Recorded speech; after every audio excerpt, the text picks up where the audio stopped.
এটি সৌদি আরবের পবিত্র মক্কা নগরীতে অবস্থিত জান্নাতুল মুআল্লা বা আল হাজুন নামেও পরিচিত। ইসলামের ইতিহাসের অন্যতম প্রাচীন ও মর্যাদাপূর্ণ স্থান। এটি মসজিদুল হারামের প্রায় 1 কিলোমিটার উত্তরে পশ্চিমে অবস্থিত।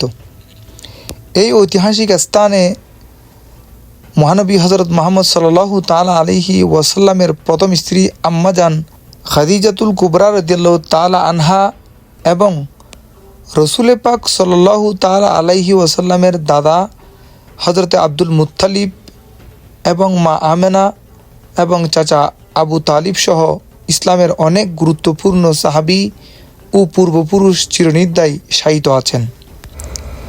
এই কবরস্থানটি ইসলামের আবির্ভাবের আগে থেকেই মক্কার কুরাইশ বংশের কবরস্থান হিসেবে ব্যবহৃত হতো।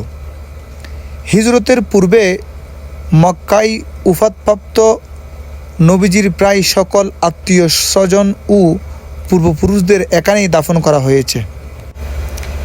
এখানে শায়িত ব্যক্তিদের মধ্যে হজরতে খাদিজাতুল কুবরা রাদিয়াল্লাহু তাআলা আনহা সবচেয়ে সম্মানিত ব্যক্তি। তার কবর এই স্থানটিকে অত্যন্ত পবিত্র ও ঐতিহাসিক করে তুলেছে। প্রাচীনকালে এই কবরস্থানের উপর বিভিন্ন গম্বুজ ও মিনার নির্মাণ করা হয়েছিল। পরবর্তীতে 1925 সালে মক্কা বিজয় হওয়ার পর অনেক মাজার এবং গম্বুজ ভেঙে ফেলা হয়। বর্তমানে এটি একটি সাধারণ খোলা এবং দেয়াল পরিবেষ্টিত কবরস্থান। এখানে কোনো নির্দিষ্ট কবরে কোনো নাম ফলক বা স্মৃতিস্তম্ভ নেই। সাধারণ পাথর দিয়ে কবরগুলো চিহ্নিত করা থাকে। সারা বিশ্ব থেকে মক্কায় আগত উমরা বা হজ পালনকারী মুসলমানরা এখানে জিয়ারত করতে আসেন।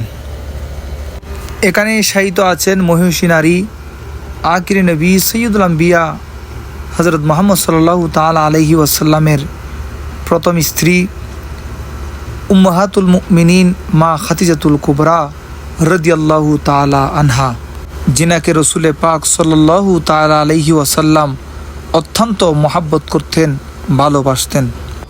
তিনি এমন একজন মহিষী নারী যার কবরের মধ্যে স্বয়ং রসুল পাক সাল্লাল্লাহু তাআলা আলাইহি ওয়াসাল্লাম নেমেছিলেন।